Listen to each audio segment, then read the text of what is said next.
Rabbi, I think you might be muted. I don't hear anything. You're right. Thank you. Thank you very much. Thank you. Thank you very much. I didn't notice. Okay, Yeah, guys. sure. So we're recording and Erev Tov, Shavua Tov, and we're on the Mem Aleph and Aleph on the top. And just to backtrack a little bit, it's going to be a side subject. The more it's coming in as a tangent. So Mem Amud Beis, yesterday's Gemara spoke about if the Hagrola is Makiv or not. If the way to make the two goats, one Lashem, one Lazazel, the Torah says you're supposed to do it by throwing lots. And the question was, if it's essential, is it possible to do it another way? Of course, you're not supposed to, but if someone did, does it take effect? And the Gemara brought a brayso that was yesterday call it the Makabah Patish, like the clincher, that it says that it's not good. It's only necessary to do Hagrola. If you didn't do it, but Hagrola does not take effect. So let's see the brayso over there. That's what we're going to be working on. It says Tashma, yesterday's Gemara, Baso Chatas. This is on Mem Beis, about 5 lines before the end. It says that the only way to make a chatas on the Yom Kippur is only by a gorol. If you just declared it Hashem, you just declared I raised the chatas, it doesn't work.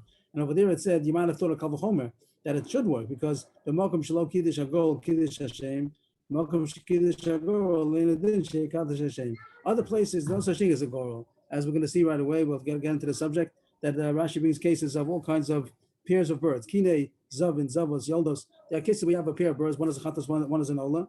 And over there, in order to designate which is which, there's no such thing as a gorol. If you can take the two birds and you'll throw lots, and one came in your right and one in your left hand, it doesn't take effect. You have to announce this is Lashem, this is a chatas, this is an ola. Making a gorol doesn't do anything. But over there, to declare it does take effect. So you might have thought over here that a gorol works, Kal V'chomer, that you could declare it also. Therefore, it says a pasuk, the only way to do is with a gorol. That was yesterday's Gemara, and we came out like that. That's the halacha, that by Yom Kippur you have to do a gorol. But we're going to go as a side subject. We're going to go back to what we just spoke about, the issue of kinim, zavin, zavos, v'yoldos. If you have a pair of birds, so we're going to go into that subject now. So that was just a preface to what we're going to be speaking about tonight. And now we're on Mem Aleph and Aleph, and about the fourth line. Amar Chisda. In Akinim Sparshos El Obel Kichas Bailam Obas Yes Kohen. A cane is a pair of birds, and that means these people that are supposed to have two birds. Usually it's women. It talks about a zava, yoledes, but it's also by a zav and a mitzora. There are cases, so no difference if it's a man or a woman, but there are different korban, different tumos that need a korban. Zav, zava, need a yoledes, not a need them. Sorry, yoledes and a mitzoras. So the korban they bring are two birds. One bird is a chatas, one bird is an ola. So when is it designated which is which? If you bought a pair of birds, so it says the only two times that they could, two stations, whatever, that it takes effect. Which one is the chatas, which one is the ola? And that is obel kichas bailam obas yes kohen. When the owner bought it, they went to the store, the woman, the man, they went to the store, they bought two birds, and they said at the time, this is going to be the chatas, this is the ola. Then it takes effect. Or when the kohen actually is doing the korban, when the woman, the owner of the korban didn't decide which is which, just gave two birds. I have to bring two birds, one chatas, one ola, like you do what you want. So the kohen, when he's doing it, he says, this is the chatas, this is the ola. But if it wasn't one of these 2 points, it wasn't at the time of the purchase, and it wasn't that the kohen is doing it, even if the person did announce, after they bought two birds without saying anything, and then at home it says, this is the chatas, this is the ola. It doesn't take effect. That means that the kohen later on can do whatever he wants, because it doesn't take effect just to declare it. You could declare it at the time of the purchase. That's called b'lekichas bailam.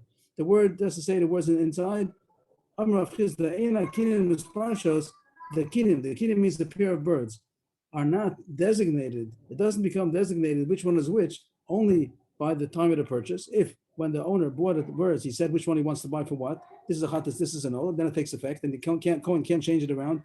This bird is a chatas, this bird is an ola.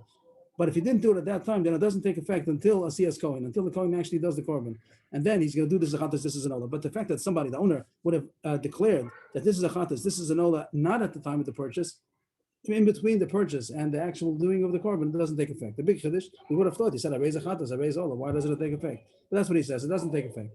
And that's going to be the halacha also, by the way. There's always paskin that when you have two birds and you want to announce which is which, it only takes effect at the time of the purchase. If not, then the Kohen can do whatever he wants till the time of the actual korban. And then if it gets mixed up, you don't know which one is which. Yeah, that's if you designated at the time of the purchase which is which. So then if you got mixed up, you're in trouble. It means it's not good because the chatas you can't do all you can do with the chatas. So if you designate, Leave it to Kohen, either leave it to the Kohen or make a simon, put something up, put a band on it and say this is the chatas. But if it gets mixed up, then you can't just do whatever you want because the chatas can't be an ola can't be a chatas. Okay, that was a chistas din. And that's not a get to us. We're learning human now, nothing to do with this. But the Gemara is going to bring it in because of the Gemara we just learned. That's going to be used as a proof. But it's coming as a tangent. The whole sugi could be in like in parentheses. My time of the Chisda, where does the Chisda get it from? Just to know where your source is from. And then it says, over there, the parsha, I think it's Parshas Tazria, where it talks about that a woman, one of the cases of being a pair of birds is a yoledes. Over there, it talks about if she's rich, if she could afford it, if she can't. If she could afford it, then she brings an animal, but if she can't, then she brings two birds, a chatas and an ola. So over there, when it talks about the two birds, it says it says she should buy two birds, one for a chatas, one for an ola. And then it says later on in the parasha of Asa that the Kohen should make one for chatas, one for an ola. So the 2 points where the Torah talks about making one chatas, one ola, it says it either by one of these 2 points, either when she bought it or when the Kohen does it. One of these 2 points. So that was the drasha where he learns it out from. So that's a Chisdas din, and also the source they got it from the pasuk. Meisvei. Now Gemara is asking kasha from yesterday's brisa.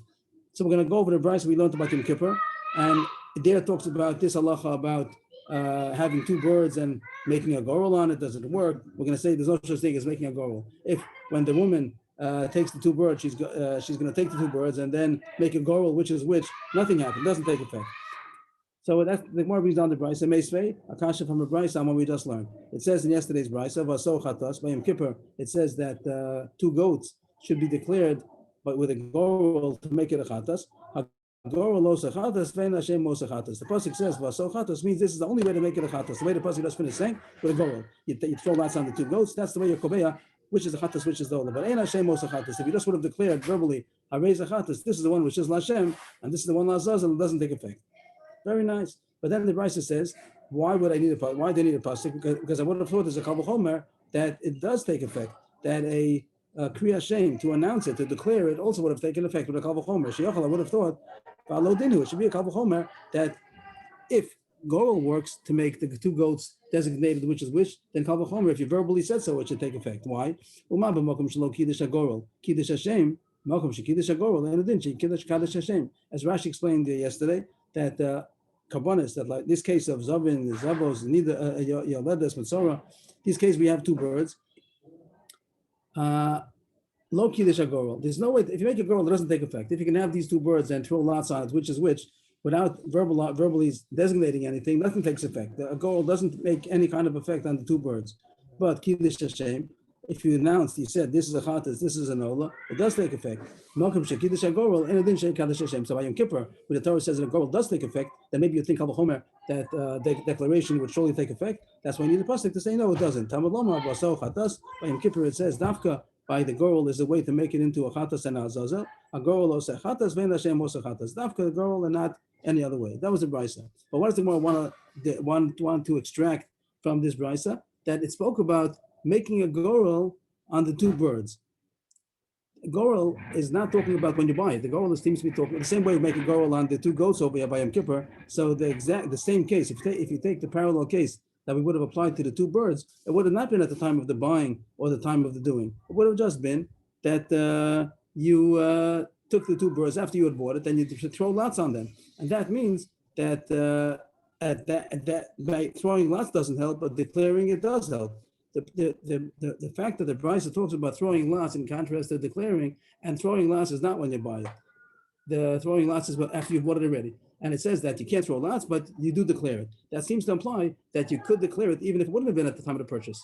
That's the Gemara's diuk now. Vaha, the last one on the line is Vaha.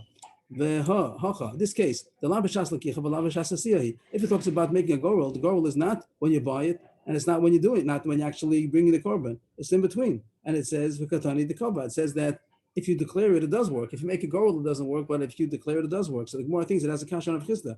Rav Chisda said there's no such thing as even declaring which is a chatas, which is a ola, only at the time of the purchase, or when the coin is actually doing it, and bring the korban. But here, the fact that it talked about the shasa gorel, so it sounds a little bit like the gorel would have been done not at the time of the purchase, and the only concern is that it was a gorel. But if he would have done it with a declaration, it would have worked.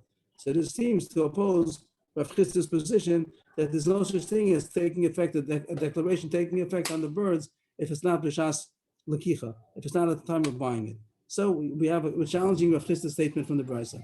Rabbi said it's not difficult. I can learn the Kal V'chomer without understanding that it means not at the time of the lekicha. We'll take Rav Chisda as being the fact that it only can take effect only at the time of the purchase. And the point would be that you would have made a goal at the time of the purchase. That's what the Gemara says. That's what the Gemara is throwing in. That a goral doesn't help at all by the birds, even if it would have been at the time of the purchase or the time that you're ready to do the korban. But kiddush Hashem b'shas lekicha b'shas asi. We're taking Rav Chisda as being true. That when does it help to declare something by the birds? Only at the time of the purchase or the time of the making the korban. So when the goral does work, it happens to be that the goral works even not b'shas lekicha. That's true by Yom Kippur, that it works a goral. That's even if it's not at the time of the purchase or the time of the doing. But enodin she'ikadosh Hashem b'shas lekicha b'shas asiyah. So that wasn't difficult. A small little twist that even though the Brisa didn't speak about the shas lekicha, but if we take Rav Chisda as a fact, so we can stick it into the Brisa also. The Kal V'chomer, the main Kal V'chomer is that by the birds, there's no such thing as a goal. No matter when you do it, it's not going to work. Even if you do it to Shas L'Kich also. So if by Yom Kippur a goal does work, so then surely a Kriya Shem should work. When is a Kriya Shem? Only a Shas L'Kich. That's fine. If you want to say that, if you're going to tell us this fact, that the only time you can make a declaration on the birds to be koveh, which is only at the time of the purchase or the time of the making of the korban, you can accept that. And the Brisa makes the Kal V'chomer. Don't take it so seriously that when we say gorel, it means gorel, which is not Shas L'Kich. If you need Shas L'Kich, to do Shas L'Kich. So, no right from the Brisa against Rav Chisda. Rav Chisda is still fine. We just finish off the Brisa to just finish it off. But the point that the Gemara was bothered by, as if to say that whatever is not good by a gorel, which is not the Shas L'Kicha, but if it would be declaration, it would have been good, even though it's not Shas L'Kicha. It doesn't say that. No reason to dafka learn it from the Brisa. So Rav Chisda is still Chai V'Kayam. He has a position and he learned it from a pasuk. So when you have the birds and you want to declare which is a chatas, which is an ola, it only takes effect if you did it at the time of the purchase. If not, the kohen could change whatever he wants, and the kohen could do, and only the kohen at the time of the making of the korban will be koveya. Being declaring not at the time of the purchase doesn't take effect. Okay, so we had a kasha and we answered the kasha. That's the only reason why the sugi came in. But once we're ready, the Gemara is going to look for more kashas. If there's anything else to ask, we're on the tangent already, so we're finishing off. But the reason why we brought it in is because the above Gemara. Tashma, we're about 15 lines from the bottom, and another kasha on Rav Chisda. Metami mikdash ani. So this goes into the parsha called the Olav Yored. It's in Vayikra, a parak hay about, and there's a kind of a korban called a Olav Yored. Olav Yored means like a scale, like a flexible kind of a korban, and it's a korban chatas. Usually a korban chatas, there's no scale. Like you have to bring a korban chatas. Someone did an avera that's chayiv korban. If he would have done it b'mezid, if he did it b'shogeg, he has to bring a korban chatas. And what's a korban chatas? A female goat or a female sheep, and it costs money, and that's it. If you don't have the money, so wait till you get the money. There's no consideration if he doesn't have the money. But there are 3 korbanos where it says Olav Yored. That means that 3 averis that he did, they have a regular korban chatas.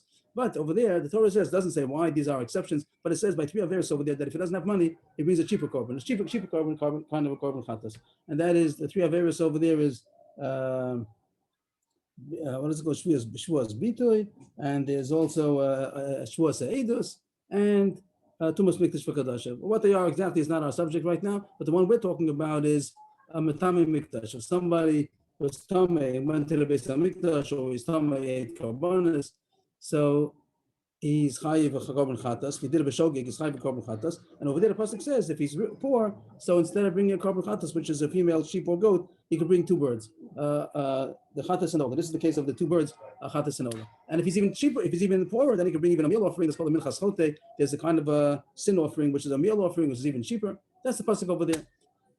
But it's only for a poor person. If he's a rich person, he's supposed to bring an animal. If he's poor, then so here the case is Metame Mikdash Ani. There was a poor person who did Avera of going into the base of Mikdash when he was tummy. V'hifish mo'os lekino. He separated the money for his pair of birds. He's supposed to bring 2 birds, and he's eligible because he's poor, and he separated money for these 2 birds. But then v'heshir, then he became rich. Before he brought them, he became rich. And the Gemara is going to soon talk about that. If that takes effect or not, but a rich person is supposed to bring an animal. He's not supposed to bring the 2 birds. When he was poor, then he was in the poor bracket, then he was allowed to bring the 2 birds. But now he got rich, so then he's in a different bracket. You got to bring the animal. Now it says, it seems in the order, but the Brisa says, after he became rich, then he said he had the money that was designated for the 2 birds, but it wasn't yet decided which money for which. But now, after he became rich, he said this money is for the Chatas bird. He still was in the mode of the poor man's mode. He didn't know that his status changed. He has to go, the Rav's going to tell him, Rabbi, you have to bring an animal. But he said this money, he had 2 coins over there. He said this coin is for the Chatas, this is for the Ola. And then he goes to the Rav tells him, Rabbi, you have to bring an animal. It's no good. So he has 2 money. One money was designated for an Ola, one money was designated for Chatas. The Chatas money can be upgraded from a bird Chatas to an animal Chatas. But the Ola money can't be changed because it's not called upgrading. You can't change the Ola to a Chatas. So that's what the Brisa says. He can take the Chatas money and add on it to bring the animal. Of course, the animal is more expensive than the bird. So he has money which is designated for a Chatas bird. So he can take that money and upgrade it, use it together with that, add on more money altogether to buy your animal. But it's Chatas money, so it can be used for a Chatas. But the Ola money, he can't use it. He can't use the money of the Ola towards the Korban Chatas. That's the Brisa, very nice. Just to get it again, there was a person who was poor and he did Avera that's Chayv Korban, but it's a Korban all over Yored, a flexible Korban, like a Tami Mikdash, and he had separated the money. It sounds like he just separated, designated the money. He didn't buy it, but he didn't buy anything yet. That's what it sounds like. But first he had designated the money cumulatively. But all this money together is for 2 birds. But then he became rich, and then he said that this money, he divided the money into 2 piles. This money is for the Chatas, this money is for the Ola. And then the Rav tells him, Rabbi Yid, you have to bring an animal. You're rich. You're on the rich man already. You have to bring an animal. You can't bring birds. So he could use the Chatas money to upgrade it for the Chatas animal. But the Ola money he can't. But what does it say? That if you bought the birds already, then it's finished. Right, you're right. What you're saying is going to be a little bit ahead, but it's true. Once you bought the birds, you can't change a bird into. And the Gemara's going to talk about that on Amud Beis. But so far, the Gemara's talking about the money alone. And money you could upgrade from a Chatas money for a bird to be used towards the animal. Good. But what does it say here? That his declaration of which money is Chatas money, which money is Ola money, does take effect. That's what the Gemara wants to focus on. That he had first designated the money stam, means at the time that he said this money is for my 2 birds, that's similar to purchase time. Just like going to the store and saying which birds. So also that's taking money out of his pocket and saying this money is hereby designated for the 2 birds. He didn't say which is which. Later on, he said which is which. He divided the money into 2. This is for the Chatas, this is for the Ola. If Rav Chisda says there's no such thing, Rav Chisda says that the money only can be the birds can only be designated at the time of purchase. So this declaration that this is Chatas money, this is Ola money, should not have taken effect. And here you see that it does take effect. The fact that the Brisa says you could upgrade the Chatas money, but you can't change the Ola money to a Chatas, that means that it took effect. This is Chatas, this is Ola. According to Rav Chisda, who says on top of the page, he said, so what's the difference what he said? Since it says here he had designated money collectively, and he didn't say then which is the Chatas, which is the Ola. Then later on he said the Elo Chatas of Elo Lalaso. It shouldn't have taken effect. And here the Brisa says it does take effect. That's the Kashan of Chisda. The Lav Shas Lakicha, V'Lav Shas Asiyahi, V'Katani Dekava. Here the case is that it wasn't at the time of the purchase. It wasn't at the time of making the korban, because the time of the purchase would have been similar to the time that he designated the money. He set it aside. He said this is collectively for both birds. That's true. That would have been considered Shas Lakicha, but it wasn't. At that time he just said it collectively. Later on, he's going to say, this is the Chatas. He said, this is the Chatas, this is the Ola. So it shouldn't have taken effect according to Rav Chisda. Here it says it does. Katani the cover. Here it says that it takes effect because it says that the Chatas money you could upgrade, the Ola money you can't. That means that we look at it, this is Chatas money, this is Ola money. Rav Chisda should have said it's not a problem. So that's the Kasha on Rav Chisda. 6 lines from the bottom. Rav Sheshes, the Tizbura. Rav Sheshes says the Brisa anyway, someone's wrong in the Brisa. The Brisa is not readable. What did the Brisa say? He was poor. He separated money collectively. And then he became rich, and then he said the statement of this is Chatas, this is Ola. It doesn't make sense because when did he say? When does the Brisa say that he said this is Chatas, this is Ola? After he became rich. After he became rich, then the whole thing of the birds is out of the parsha. He's not a poor man anymore. He's a rich man. It means any kind of declaration, not because of Rav Chisda's din. Even Rav Chisda would be wrong. A rich man has no business making declarations on the poor man's, so to speak, on the poor man's birds. He was a poor man. That was history. He used to be poor. At that time, he was a mandama to say which is which. But once he became rich, it's not a good korban anymore. So the declaration, even if you say Rav Chisda is wrong, the Brisa doesn't make sense because he shouldn't be able to declare anything after he became rich. That's the Gemara's kasha over here. Like I'll ask you according to your reasoning. Rabbi Elazar said in the name of Rabbi Shaya, Mikdash Ashir, Korban Ani, Lo Yatsa. This is the famous, you hear a lot of debate Torah about this, that Ashir Shehevi Korban Ani Lo Yatsa. That if a rich man brought the korban for an ani, it's not good. Like a big rich man gives that tzedakah, that's good for a poor man to give tzedakah like that. A rich man has to give bigger tzedakah. For the poor man, that's good. So here it says that if a rich man would have brought the korban of the poor man, means a person who could afford the animal would have brought just the two birds, he's not yotzei. So if that's over, even though yotze, since he's not yotzei with the birds, even if a chizd is wrong, and you could be koveya even after shas the lakicha, but you have to be a poor man. If he's a rich man, he has no business designating anything. Nothing should have taken effect. And here the brisa, the way it read, he became rich, beheshir, and then he said, it doesn't make sense. So even after Rav Chisda, we have to edit the brisa. Once we edit the brisa, Rav Chisda is also going to be safe. You have to say that he has said it, even though the brisa reads that he was rich, and then he said, so you have to say the brisa is a mistake. Something's wrong over there. You have to say first he said, and then he became rich. If you change, it said that it says v'heshir, and not v'achakachomar, doesn't mean afterwards he said. You have to say ukvar omar, that he already said. He already before he became rich. If he said before he became rich, then Rav Chisda is also okay. You have to say the brisa means that he said already before. So once he said already before, Rav Chisda said, you know when he said before, he said B'Shas HaFrasha. So when the brisa said, yeah, that's good. That's what Rav Chisda says. So that at the time of that Frasha, it does take effect. So we'll read the brisa again. It said, the time of Mikdash Ani v'Hifish Mos Lakino, explained that it means at the time of that Frasha, he didn't just separate the money collectively. He separated the money and he said, at the time of that Frasha, he said that which is a chatas, which is an oath. So then the brisa is very good, and it says that it takes effect. And the problem is now he became rich. So now that's the point. The point of the brisa really has no reason to make this complicated case. It just means that he had money for chatas, money for an ola, then he became rich, and he has to bring an animal. So the point of the brisa is to say he could upgrade the chatas money from a bird to an animal, but he can't change the ola money to a chatas money. So good. So you have to change the brisa. So Rav Chisda is safe.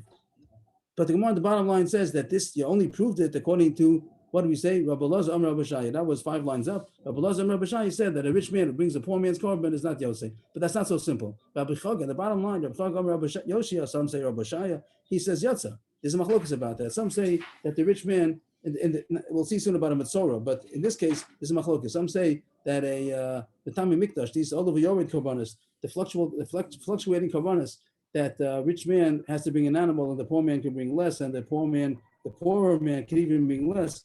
That is a machlokes. If a rich man with the Yevet, he should bring an animal. But if he brought a poor man's korban, is he yosei or not? So we said a second ago that Rabbi Elazar Rabbi Shai says he cannot lo yatsa, but Rabbi Chaga Rabbi Yoshia argues and says yatsa. So according to him, there's no reason. The brisa reads the way it is. There's no reason to say that the brisa is a mistake, and the whole tikkun, the whole amendment, the way we edited the brisa was only proven according to Rabbi Elazar Rabbi Shaya. But Rabbi Chaga, the bottom line, doesn't have to have no kasha. The brisa reads very well. He became rich, and then he said he's a mandama. Even though he's rich, he's still with the Eved. He could bring a korban ani, and if he says which is chatos, which is ani, so which is ola, it does take effect. So my ika lamema. There's no reason to change the brisa, and Rav Chisda is still in trouble. For some reason, Rav Chisda is not eligible to change the brisa. Rabbi Shaya is eligible to change the brisa. That's like a straw. Maybe he's earlier Amora, but Rav Chisda wouldn't be able to say that the brisa is a mistake. And therefore, the kasha is, how is Rav Chisda going to be with the brisa? Again, now we're reading the brisa the way it says. And at the time of that Rashi, he separated the money collectively, and then later on he said, "This is all the money. This is chatas money. It takes effect." And the question was, according to Chisda, it shouldn't take effect. So now my answer is, we're going to edit it a little bit. It means to make but the more I edited it before, it says v'achka chomar, and that's all a mistake. That's like a big, gross mistake. That's like changing the brisa. But that we can't do. If Chisda can't do that, but he could make a small change, which is passable. Rashi says that the small things that the brisa, they went written down, they were said over there. It could be small mistakes. So lo tema v'achkach omar elaima v'achkach lokach the omar. One word change. To change it, the way it was till now that v'achakach heshir v'achakach omar, that's like instead of saying v'achakach omar to say kvar omar, instead of saying that he afterwards said, say he already said, that's a big change. But instead of just saying the word omar, say lokach omar. What does lokach omar mean? That he had separated the money collectively, as we said, we leave that the way it was. Then he became rich also, that's the way it says. And then, not that he just said, but then he took the money and he bought the birds. So again, he had separated money collectively.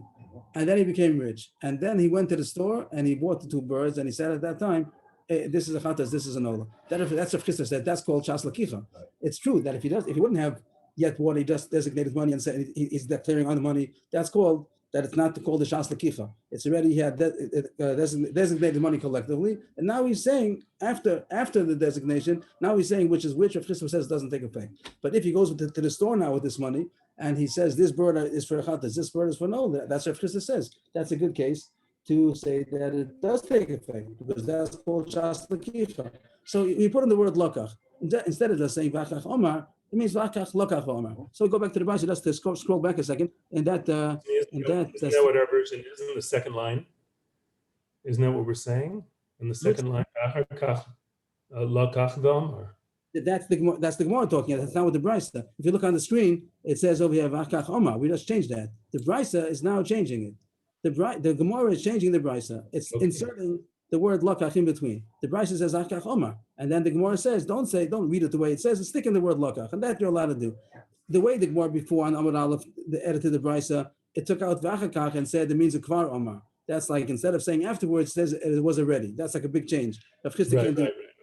Okay. Yes. Here's what the Gemara says. Instead of saying, as the Brisa says, v'achach omar, say lakach omar. V'achach lakach omar. That's how the Gemara edits it. And then the Gemara is happy. Then if Christ is good because that's when it's taking effect because he went to buy at the time of the purchase. Then he could make it take effect. And now he has a bird that's a chatas, a bird that's an ola. And that the Brisa says, so you're allowed to upgrade the chatas. You can't upgrade the ola. But the Gemara right away says this doesn't make sense. What do you do? What are you saying now? Till now we spoke about money. You had money and you had chatas money, ola money, and we're saying you could upgrade the chatas money that was for a bird and now upgrade it to use it for an animal. But if you have an actual bird, if we're saying now that you bought a bird, you went to the bird store, the pet shop, whatever, and you bought a bird. You have a chatas bird and an ola bird. How are you going to upgrade a chatas bird to be a chatas animal? You can't. Money you could change. Money you could take that till now was designated for a bird, and now you could use it as part of the money that's going to be for the animal. Till now you needed $10. Now you need $100. Okay, so I just need $90 more, and the $10 I still could add on to use it for the animal. Till now it was for a bird. But if you have an actual bird, how are you going to change a bird into an animal? You can trade it in. Oh, so the question is maybe trade it in, maybe be poda. What's being traded in to be poda, to redeem? But the Gemara is going to say there's no such there's no such thing as redeeming a bird. That's what the Gemara's cheshbon is going to be. So the Gemara says in the second line, lokach.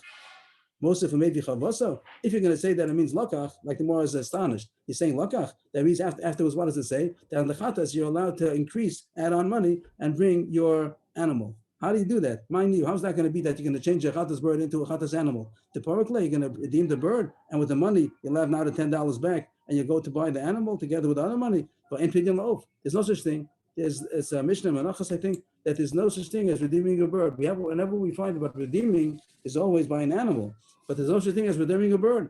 So you can't change the bird. Till now we know there's money. It says very nice. The money which was designated for a chatas, you can add on to a chatas animal instead of a chatas bird. But once you say, because of a chisda, we have to say that he actually bought a bird, so then you can't change the chatas bird into a chatas animal.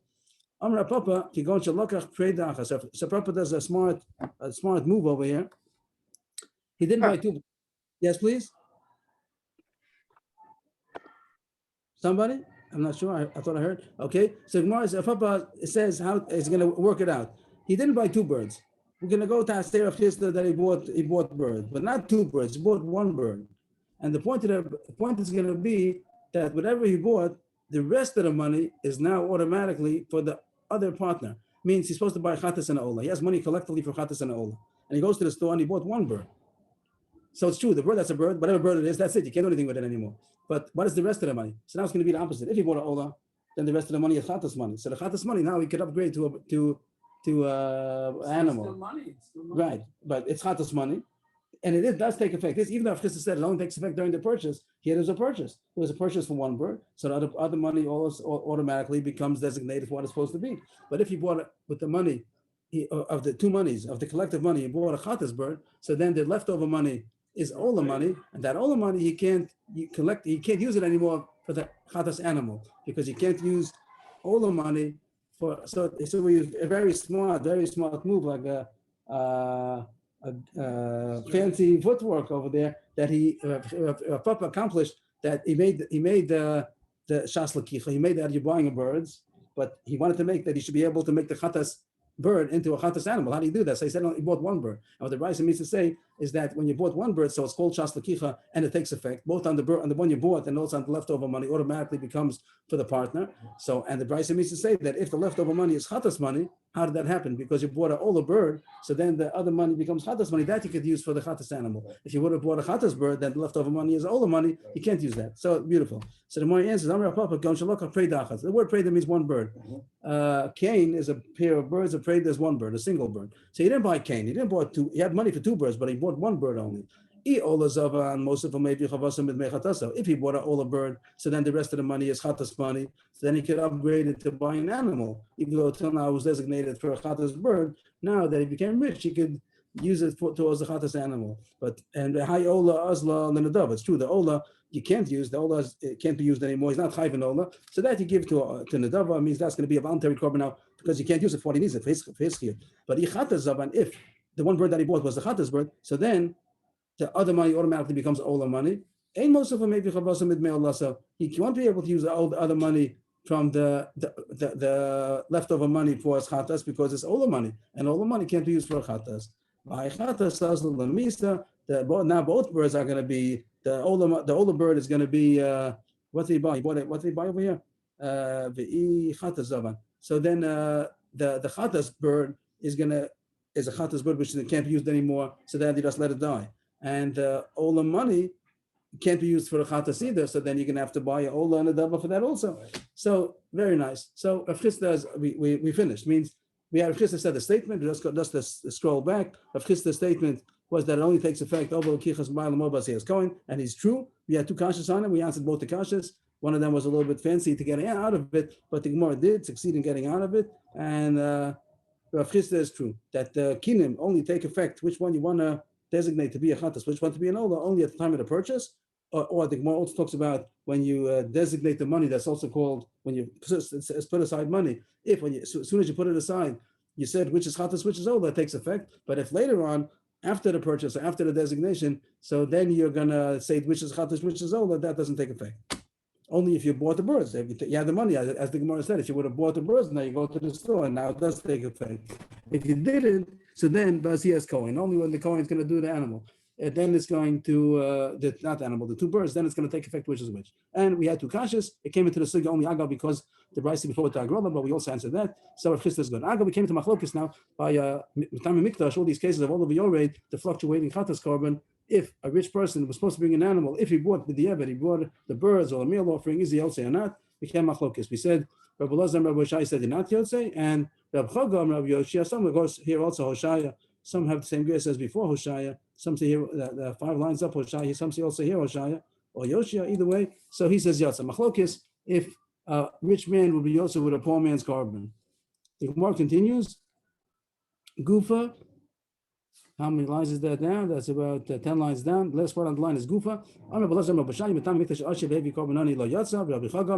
Here it says Hoshaya over here. Yotzei. Machlokes, if a rich man brings a poor man's korban, is a Yotzei. But this is talking about Mitami Mikdash. Mitami Mikdash means one of those cases over there of the Olav Yored that he has a fluctuating chatas korban.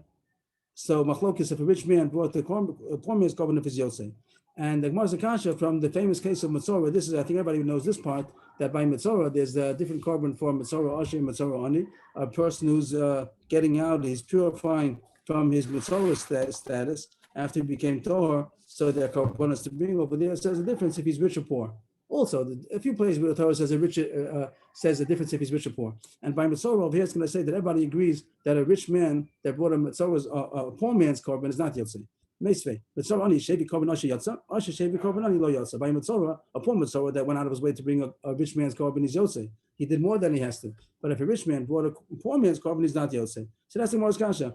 By mitzvah says openly, it's a mishnah. Everybody holds that a rich man cannot, is not yotze with a poor man's korban. And here, Rab Chaga, Rabbi Yoshi or Hoshaya says that the rich man is yotze with a poor man's korban. The Moyen says mitzvah is different. Over there, everyone's masking. Shani Yosem dechsiv zos. Over there says those tia Torah mitzvah. So it says those this. So this is much, but after the way it says it, you can't change it. The way it says it, a rich man has to bring a rich man's korban. But here it doesn't say that pasuk by the case of the Olav Yored, only by the mitzvah. But the Gemara says the Hachi Reish Ami. But if so, Zos means the way it says it. So then the opposite also. How about a poor man brings a rich man's korban by a mitzvah? You should also say that it's not Yotze. The Torah says Zos. Zos means the way it is. Who tells you that a poor man that wants to be machmir, so to speak, and bring a rich man's korban that is Yotze also shouldn't be Yotze? It says Zos. So the Gemara says no. There's another pasuk. Rabbi Yechmana Torahs. There's another. It says Zos tia Torah Samotzorah. Says Zos is mashma after the way it says. Torah is mashma that they're all the same, like everyone has the same law. So there's one pasuk which is mashma after the way it says. One pasuk is mashma that it doesn't have to be the way it says. Everyone's all the same. I think Rashi says that Torah is going to be mashma. Where's Torah? Torah achas. They're all the same. Torah achas. So they're all Yotze the same. So the Gemara uses the drasha. Zos means to say that a rich man is not Yotze with a poor man's korban, and Torah is coming to be marbe that a poor man could be Yotze with a rich man's korban. Vatanya, this Vatanya is not a kasha. This is Vatanya is like the Nechusa. This is coming to say, I'll bring a proof to that. Torahs, the Rabbos Mitzarani, Shevi Korban Asher. The word Torahs, this is like in the quotations. The word Torahs is coming to include that a poor man brings a rich man's korban is Yotze. Yachal Afilu Washer Shevi Korban Ani Tamalam Zos. But the word Zos is coming to say that a rich man that brought a poor man's korban is not Yotze. And all this, everyone's masking. Here the pasuk you have Zos and Torahs. It is not machlokes. The machlokes was only by the case of the Olav Yored, the other kind of korban, where there's a fluctuating rich man scale over there. So over there, Rav Chaga says that a rich man is yes Yotze with a poor man's korban. The more kash is v'nei lefina. Why don't you learn out here to there? It sounds very similar. Rich man, poor man. If I'm sorry, you say that a rich man is not Yotze with a poor man. So say by the Olav Yored also that a rich man is not Yotze with a poor man. The answer is mit rachmana v'im dalhu. This is a pasuk by the Mitzvah, and it says that a poor person can bring the following korban, but it says dalhu if he's poor, and that has an implication that only over here is there such a thing as a poor man, but over there, the Bible Mitzvah over there, yes, over there, that's where the din is that a poor man is not. It's not. How does Rashi go? Mitzvah who the usher, this din that a usher cannot bring a poor man, his korban is only over here. But other korbanos he could. So it comes out that Rav Chaga, he has a drasha to say that but other places it is good. This last pasuk he thinks is a drasha to say that Dafka B'Masorah is it so that Zos, that the rich man is not just with the poor man's korban, but the other korbanos it is. So we have two sugis too. So far, we have a lot of information, but the main two sugis we have so far, both of them are a tangent. The first one was a Chisdas din that Kinan, when you have two birds, a Chatas and a Ola, they only could be designated which is which at the time of the purchase or the time of the designation of the money, or if not then, so then only at the time that the coin is doing it. But if you would have declared it in between those two times, it doesn't take effect and nothing happened. You can change whatever you want, nothing took effect. We had some kashas on that, but the Gemara answered all the kashas. And also, Aga, we came into a new subject about by Mitzvah, everybody's masking that a rich man cannot bring a poor man's korban if he does it not Yosef. But by all of Yoreh, those kind of fluctuating korbanos where it says that there's a consideration for a poor man to bring a less of a korban. Over there's a machlokes. If a rich man bought a poor man's korban, maybe he is Yosef. That was the machlokes between Rabbi Lazar and Rabbi Shaya and Rabbi Chaga and Rabbi Shaya. I think we passed like the first one that says that they're not Yosef. That even by all of Yoreh, also you're not Yosef. What's that? Even though reading on this last pasuk when it's Dafka Mitzvah, but right, but that's only to say Rabbi Chaga holds. But Rabbi Lazar Rabbi Shaya argues in that it seems according to the Tzionim over there on Amar Aleph over there where I didn't look at it right now, but it seems from the Tzion of those bays over there that I'm all of your and also Lo Yosef. 4 lines from the bottom. And Amar Aleph seems like the possible like Rabbi Lazar and Rabbi Shaya. Yeah. Okay, back to Yuma. That was all the tangent. And now back to Maseches Yuma, and we just finished that Kohen Gadol, he threw a lots, and one is a Lashem, and one is a Zaza. So the Mishnah continues, so the Kohen Gadol tied a red thread. The word doesn't mean thread, it's a red wad. Alashon, Rashi said a couple of pages ago, means like the wad of wool, red dyed wool, scarlet, and he tied it on the head of the goat which is going to be sent away. The Sar Mishtaleach, the goat which is going to be thrown off the cliff, so he tied a red thread around it. We had Masechah Shabbos. The Mishnah says over there, Menayan. It's not a pasuk in the Torah. It sounds like Rabbanan, and maybe It's a smachta that it says, if your sins are going to be like red thread, it's going to become white like snow. And that's a remez that was supposed to have a red thread, which is eventually going to turn white. We had the Gemara said during Shimon HaTzadik, it always turned white after that. Not always, the last 40 years it never did, but there's such a din of tying a red thread. It sounds, the simple words, I didn't look into it, but it sounds like you made a knot. I mean, on Yom Kippur, you're not allowed to make knots, same way as in Shabbos, but it sounds like this you are allowed to. I was a little bit surprised. If it's only Rabbanan, if it's not a Deraisa, how are you allowed to make a knot? Unless it means that it's not a permanent knot, I don't know. But I didn't see anybody talk about it. But it says he tied a red string. We'll call it a string, but don't take it so literal. It's not a string. It's not. It seems like it's not mamish spun, but he did that on the head of the goat, which is going to be sent away. Is that a thread? It's not a thread? It says Lashon. Lashon Rashi told us a couple of days that it was like a web, like the thread, the fibers, but it doesn't have to mean it's combed fibers, but it doesn't mean that it's been spun yet. So if so, then it's not a thread. Maybe a loose thread, but it's not mamish spun. Okay, now it's the same thing, right? The same thing. And he stood it. He means he stood the korban, which is supposed to be sent away. He has two goats now. One goat is designated to be a korban lashem, chatas, lashem chatas. The other one is designated to be a samar shalech. The one which is designated to be the samar shalech, he ties the red string around on his head, and he stood it. Means he erected it. What's the way to say? He located it. If anybody has a good word, in the place where it's going to be sent away towards its exit. There's going to be a door where he's going to leave. But later on, we're going to see there was a bridge that they made in order that he should avoid the crowd. So every direction he's going to be leaving the courtyard. So he put the goat over there. That's where he's going to be going. Eventually, that's the direction he's going to be going. Right. Head facing to Or the whole animal's right. The whole animal's facing. Maybe the way you said it, mido. The whole animal sounds like you put the animal in the place where it's going to be leaving, towards the door of the exit or the ramp, whatever he's going to be leaving. But Lanishcha, the other animal, the other goat, the partner, which is going to be slaughtered. It's not yet slaughtered, but it's going to be slaughtered. It's a Sarah Lashem. What does he do? Kineged beishchita. So that's not quite clear what the Mishnah means. The Pashut the Mishnah would have read that he erects it. That's either kineged beishilucho, kineged beishchita. So the simple words in the Mishnah would have sounded like that's the place where he puts him. He puts him in the place where he's going to be shechted. The same way he puts the goat, which is going to be sent out, he places him towards where he's going to be sent out. So he places the animal towards the place where he's going to be shechted. But we're going to see the Gemara soon that it's not going to mean that. But that's what the word simply would mean. The Mishnah. Where was he standing? Where did this take? This all happened in the east of the courtyard. That's where before that the whole gore will happen in the east of the courtyard. That's all Northeast. in the back. In the north half. We said the north half of the Azara in the east, all the way in the back, on the northern half. Then so what did he do so far? Just to keep count of what he did so far, the Kohen Gadol did a vidui on the par all the way in the west. Then he went to the east of the courtyard to do the hagrola, to do the throw the lots on the two goats. They said Lashem Chatas, and he tied the Lashon Shel Zahoris on the head of the Samar Shalech. He put it Kineged Beishilucho, and the Nishchat, whatever that means, Kineged Beishchita. So we'll see soon. And then he goes back to the west to do vidui a second time on the par. The same par, he didn't shecht yet. He had his bull, and he did the one vidui. And that was Chatasi, I'll say whatever Chatasi, Visi Pashati, whatever order you say, a Visi Pashati Chatasi, Aniyu Basi. And now he goes back a second time to do Vidui.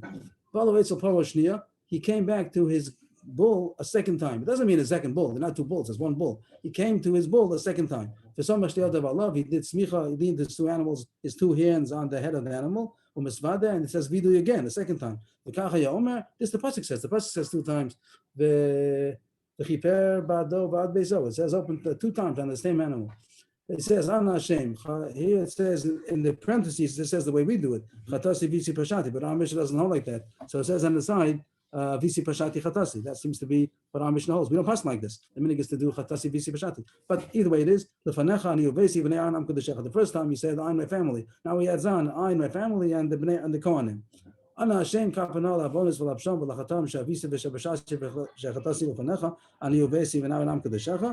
he says, Hashem, please forgive. We had the Gemara before that he says, Anna Hashem, and there he says first vidui, and then he says, please forgive. Like he says in the Torah of Moshe, his servant, on this day, Hashem is going to atone for you, to cleanse you of all your sins before Hashem, you should come clean. The Heinon and Achra, Baruch Shem Kavod Malchus Olam Ved. They heard Hashem's name. They heard Hashem's name 3 times. On Hashem, and then Lefnei Hashem Tataru. So they say Baruch Shem Kavod Malchus Olam Ved. And again, this is what we do in the Avodah of Yom Kippur by Musaf. That Vakonim, V'am, Amdim, Vazara, the whole period is this second time that they heard the same Hashem, and they also Noflam Alpanei, V'omim, Baruch Shem Kavod Malchus Olam Ved. So that was what the Mishnah say about the end after the Haggalah. He ties the red thread on the head, and at the end, then there's vidu a second time in the par. The Gemara goes back to the beginning of the Mishnah. No,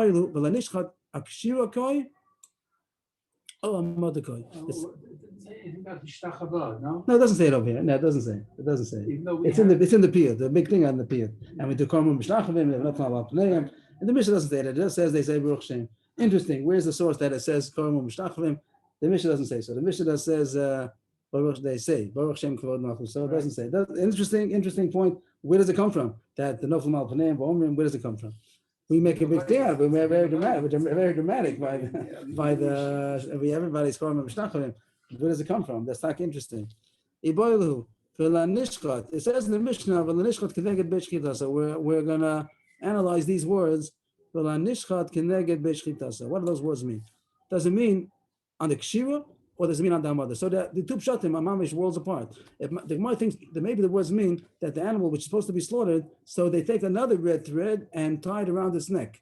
What's the Beis Shchita? The Beis Shchita might mean the place where they shechted. Where do they shecht the animal? On his neck. It means the two threads. One thread of the mishtalech was around its horns, the rosh, and that's going to be a sign that that's the Sar mishtalech. And maybe they take another red thread, which it doesn't have about it, and the red thread is going to be tied around the neck of the animal which is going to be slaughtered, the Sar Lashem. That's one possibility. Or it means, and the safer way it says, Hamido, keneged b'shchilucho, here it's Hamido, keneged b'shchita. So maybe you stand the animal opposite the place where it's going to be shechted. And nothing to do with the neck. It has to do with the place, the location in the courtyard where it's going to be shechted, which is going to be towards the west of the northwest of the courtyard. So that's the two choices. When it says v'lanishchat, this word v'lanishchat keneged b'shchita, what does it mean? Akshira, that it means you tie a red thread around its neck. Or what Mordecai is going on where you erect it, that you stand the animal near the place where it's going to be shechted. Tashma, Tani Rav Yosef. So what brings a proof from the Brisa of Rav Yosef? It says that's all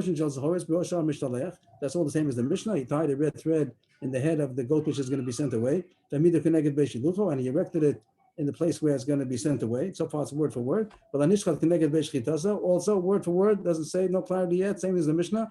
Now it says in order that it shouldn't be confused. The two animals shouldn't be confused with each other, which is which, and also that they shouldn't be confused with other animals also. They should know these animals, this is the one is going to be Sar Lashem, and this is the one which is Sar Mishtaleach, and even if there are other animals, they're not going to confuse it. And the Gemara is going to say, in one word, the Gemara is going to say, if both of them have a thread on them, one has a thread on its horn, and one has a thread on its neck, so then they're not confusable with each other, and they're not confusable with anything else, because all other animals don't have any threads, not here, not there. But if you can just say you put it in a certain place, so then there might be other animals also that you didn't make it good enough of a this distinction that they shouldn't get confused. It's true, they won't confuse with each other, because one of them, the Sar HaNishchat, and Sar HaMishtalech has a thread around its head, but the other one doesn't have any thread, and there might be other animals around there. I don't know what other animals are doing around, walking around other goats over there, but it seems there might be another goat over there. So in order not to make any confusion, it says this is supposed to be a precaution that it shouldn't be confused. Therefore, the Gemara is going to say it means that you tied a red string around its neck also. That's what the Gemara's answer is. It says that it shouldn't be confused with each other and with other animals. Iyamit bishlama. was right nearby. Okay, but I don't think the animals just walk around. It's probably, they keep them over there. They don't. Also over there, it's probably sheep. The ones for the Korban Tamid. But this is a goat over here. They're not going to mistake a sheep for a goat. Yeah, let's say that there's a psul in the goat. Okay. Maybe it could be they had a goat ready just in case. It could be they had a goat ready just in case one of them dies, so they have another goat the same size. Okay, good. Rabbalaz also agrees with that possibility. Okay. If the point is that they made a red string around the neck of the one which is going to be shafted, everything's fine. They're not going to be confused with anything, not with each other, not with others. That's where you stand him. If it's true that there's not going to be a confusion with the partner, with the one which is going to be sent away, the high kartebe, because one has tied and one is not tied. It means that the goat which is mishtalech has a thread around its horns, and the one which is going to be shechted has no thread. But bachrinim miasmar, but it's still going to be confused with other animals because they don't have any thread. So it must mean that the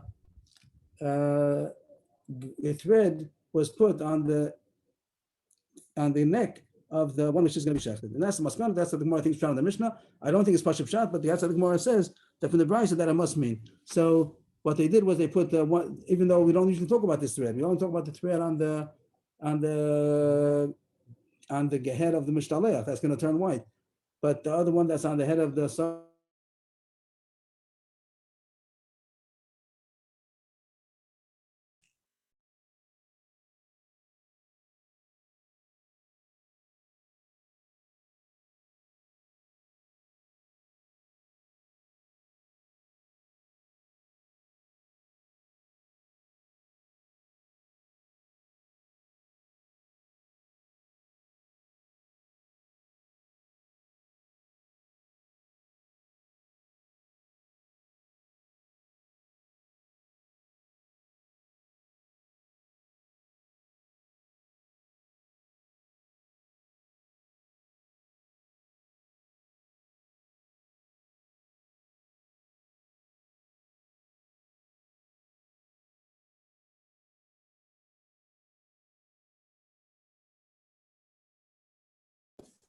You're you're muted, Rebbe.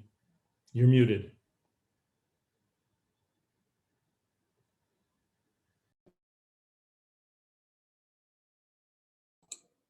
Thank you. Okay. So first white line. Amar Rab Yitzchak. Shtei Lashono Shamati. I heard about two, call it strings or wads, whatever the literal word would be. I think we missed a few minutes because you were saying that you explained that the one, we usually talk about the thread on the one being sent away, but Right. you were about to talk about the other. Right, we don't talk about it too much. This is the Gemara that says that even though it's not Pashup Pshat in the Mishnah, this is where the Gemara says that there's also a red string around the neck of the animal which is going to be slaughtered, the Sarah Hashem. And I don't think there's too much talked about it. This is where it says it.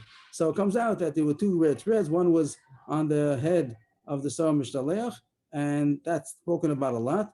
And the other one is the thread around the neck of the one which is going to be slaughtered, and that's not spoken about too much. But that's what the Gemara says, and that's how we seem to paskin. First white line. I heard about two red strings, even though the word lashon doesn't always mean that, but here it means that. The lashon shel zahoris, the red scarlet thread. So I heard about two of them. The parah is the paraduma. The paraduma, the Torah says, over there talks about a pasuk already. That's a pasuk that there's also in the process of making a paraduma. So they slaughter the animal, right? That's the anhara zesim, and they burn the animal. They burn the paraduma, and they throw into the fire a cedar branch, and the azov they translate as hyssop, some kind of a grass, and ashnitolas, the red scarlet. And also by Asar Mishtaleach, that's our halacha. We said it's not a pasuk, but we learned out this thing about they would tie a red string on the head of the Asar Mishtaleach. I heard about both of them. What did I hear about them? For one of them, there's a certain measurement that is supposed to be, and the other one, it doesn't have any measurement. That's what I heard, that these two Lashonos, one has a certain size, the other one has no prescribed size. I don't know which is which. I forgot which. I heard that one has a minimum size, one doesn't, but I forgot which is which. Let's analyze it by ourselves. We'll figure it out ourselves which one has to have a certain size. The Sar Mishtaleach is going to be divided. We didn't learn this yet, but we're going to learn it eventually, that they divided it, and part of it was put on a rock. We're going to see later on that they didn't want to just leave it on the head of the goat, because when it's going to be pushed off the cliff, it might turn white, and we're not going to see it, because he might, in the position that he's going to roll off the cliff, it might be that he's going to, his head won't be noticeable. And the Kohen, not the Kohen, the one, the Ish Iti, the one who is has sent him off the cliff, won't be able to see if it turned white. We'd like to know if it turned white or not. So it says that later on it's going to say that they divided it. They cut the string and they left part of it on a rock, and that way it would be noticeable if it turned white or not. So since that red string on the head of the summer shleach has to eventually be cut. So it has to have a certain size. It should be big enough that you should be able to cut it into two. But shalpara the loy boy chaluka loy boy shear. But by the paraduma, there's no cutting. It does throw it into the fire. So there's no reason why it should have any kind of minimum shear. So it doesn't have a shear. That was what Rav Yosef analyzed on his own. The par nami boy kovet. Rav Chama said, but there's another reason why the par should have to be the paraduma string should have to be a certain shear because it has to have a certain weight. We're going to see later on. You throw it in, so you want that it should go in. It should fall. It should fall into the fire. So if it's very light, it's not going to fall in. So it has to have a certain weight. So maybe the reason why it has to have a shear is because it should have weight, not because of the size of the length, but the size will be in order to give it weight, and that way it'll fall in. We're going to see later on that it's not so simple. COVID, this issue of COVID, nowadays the word COVID is taken differently, but the COVID here means weight. COVID means weight. So COVID tanohi, this halacha that it should have weight is not so simple. It's going to be machlokes tanoim. Some say that it's supposed to have weight, and then you're right, it might also have to have a shiur. But there's tanoim hold that it does not have to. So if you have this right, someone, Rabbi Yitzchak said that somebody said that one of them has to have a certain size, one of them does not. So we'll assume that this brisa holds that para aduma does not have to have COVID. It doesn't have to have any weight, and only the Summer Shaleach to make sense out of this statement by Rabbi Yitzchak that one has a shear, one does not. But you're right. According to the Madam, when it says that the paraduma also has to have weight on the string that it should fall into the fire, then both of them would have a shear. The Gemara says, "Uda paralo boy chaluka, eisvei abaye keser rosa korchen b'shari lashon." The Gemara is even surprised that we say the paraduma does not have to be divided. The Gemara thinks that it does have to, even the paraduma also has to be divided into two, not for the same reason as the Sarah Mishnalech, but also it has to be divided. Why is that? Because it says, what do you do over there by the paraduma? He wraps it korchan b'shari lashon. The Gemara thinks that it says over there there's eitz erez, ezov, shni tolas, three things that are thrown into the fire, but it says that he wraps all of them with the shiori lashon, with the remainders of the red thread. So it sounds like the red thread was also used as one of the three ingredients, the eitz erez, ezov, and shni tolas. But then he had another part of the thread which was used to wrap all of them together. So there were two threads. So there also has to be divided. But the Gemara rejects this. Ema biznav lashon. It doesn't mean that he divides it. He takes the one string and with the tail end of it, he uses it also to wrap. So both it's in the group of the three ingredients, and it itself was also used to wrap around the rest of them also. So that doesn't have to be divided. So the Gemara thinks if there was a statement that said that one has a shear, one does not, the Soreh Mishtalech one is the one which is going to be a shiur, and the one of the paraduma does not have to have a shiur. Arab Chanan, Amar Rav, Eitz Erez Ushni Tola Shel Kaltatan Shal Heves Kshera. This is talking about the paraduma, and there's a fire that you have. The paraduma is burning. They burnt after they shechted it. They burned the whole thing in order to get ashes, and you're supposed to throw into it the Eitz Erez Ezov Shni Tolas. What if the fire burnt it? The Shal Heves, the flame burnt it. It didn't go in. It does. As this is what we're talking about the COVID over there. That if it's gonna, does that have weight in order to fall into the fire? El toch rei fasar power. Does it have to go toch? So here it says kshera. It says even if it didn't fall into the fire, it got burnt up like in midair. The flame itself burnt it up, but not falling into the fire. Kshera. It's good enough. Meisvei kasha from a brayse that says this. If the lashon, this is the red scarlet thread that it got singed before it fell into the fire, so bring another one. It's not kosher. The word mekadesh means just anything by paraduma is called to be mekadesh. The whole process is called to make the kiddush, the ephah, the mayim. So you have to do it again. So here it says that it's not kosher. So what's happening? In contradiction, if it got burnt up mid-air and it didn't fall into the fire, is it kosher or not? Which is the question about COVID. It depends if the fire is like a tall raging fire or it's a low, I don't know the words for the fires, but you could have a fire which is a high fire. You could have a fire which is a low fire. If it's a high fire, so then it's not good because it didn't fall into the fire. But if the fire is a low fire, even though it got burnt up in the fire, but that's called low enough that it did get into the fire. Rava Amar Kova Tanohi. This is what Rava said a couple of lines ago. It's here. Rava Kova Tanohi. Here it's again. He says it again. Kova Tanohi. That this issue, if it has to have enough weight to fall into the fire, is a machlokas. So this you have one brayse that says that's kosher, even if it got burnt mid-air, and the other brayse says no, it has to fall into the fire. So it's machlokas. It's like a machlokas. The Tanya Lama Korchan. The brayse says, why do you have to wrap all the three things together? The eitz erez, ezov, shni tolas. Why do you have to wrap it together? Because they should all be in one unit. They should be unified. There has to be one a set of all three of them. Divrei Rebbe, Rabbi Elazar, Rabbi Shimon Omer, Kadesh Even COVID, in order that it should have weight, the fact that they have a stick, you have all these things together, that'll cause that it'll be heavy and it'll fall in. But anyway, what do you see? That Rebbe didn't think that that's an important reason. It doesn't have to fall in. It could be on top also. Even if it doesn't fall in, it's okay. So there's machlokes if it has to have weight or not. That's the end of the sugya. We're still continuing more tomorrow, but we'll stop over here. We're up to 3 lines before the bottom. What did the Gemara say? That just very simple from this Mishnah, the point about having a string around the head of the Sar Mishtaleach, and after the Gemara's Maskana, you also have a string around the throat of the one which is going to be shechted. After that, the Mishnah continued about where you place it. You place it, the one which is going to be Mishtaleach, opposite where it's going to leave. According to the Maskana, it doesn't say that you erect the animal which is going to be shechted. It doesn't say that. It just says that you put the thread around the neck. And that the Gemara says the reason is in order they shouldn't be confused with each other. They shouldn't be confused with any other animals either. After that, the Gemara get into a new subject, which we'll continue tomorrow, about the size of the thread. By Pasam Mishlech, it seems that you surely do have to have the size because it has to be so big. You should be able to divide it later on, as we'll see that part of it is tied around the rock. And the Paraduma, so far the Gemara says does not have to have a certain size. If you hold that it doesn't have to have weight, it doesn't have to have halukah, you don't divide it, you just use the tail end to wrap around the rest of them, but it doesn't have to have, you don't have to divide it. As far as the weight, this is machlokes tanam, some say yes, some say not. That's how the Gemara came out now, that if it didn't fall into the fire, it just got burnt up from the fire. That's machlokes if it's good or not. Some say that depends if the fire is high or not. Maybe I said the wrong shot. That's when I go back a second ago about this kolachas. What does it say? Maybe I read it wrong. That I said it right. That if it's a high fire, then it's not called that it went into the fire. But if it says if it was a low fire and again it went into that, that's good. That's good enough. I said the right shot that Rashi says. And the Gemara came out that this issue of COVID, does it have to go into the fire or not? That's machlokes tanam. Okay, to be continued tomorrow. Bez Hashem. Yashkoach everybody. Shavua tov. Yeah, Bez Hashem. Thank you. Yes, please.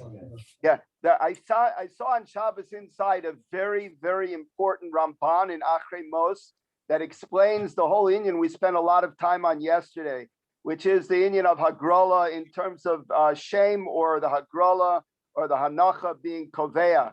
And the Ramban is in Achrei Mos, it's Tes Zayin Ches at the beginning of Achrei Mos. And the Ramban explains how that you had to take away from the person the ability to be kovea, the actual lazazel, because you want to be afuke mi avodah zorah, any chashash avodah zorah. So the way to do that is to set it up so that everything you do points to Hashem is deciding whether it be, and it turns out the best way, of course, is through the Hagrala, without the Hanacha and without the Hashem. But if you see the way the Ramban explains the whole context of that, it's one of the places, Paraduma and Sir Lazazel, where the Goyim have, said to us, you're doing Avodah Zarah.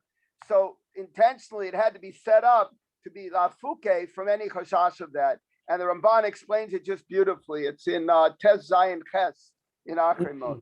Thank you. I'll look at it now, Bez Hashem. Thank you. Thank you so much. Thank you. Shavua tov, everybody.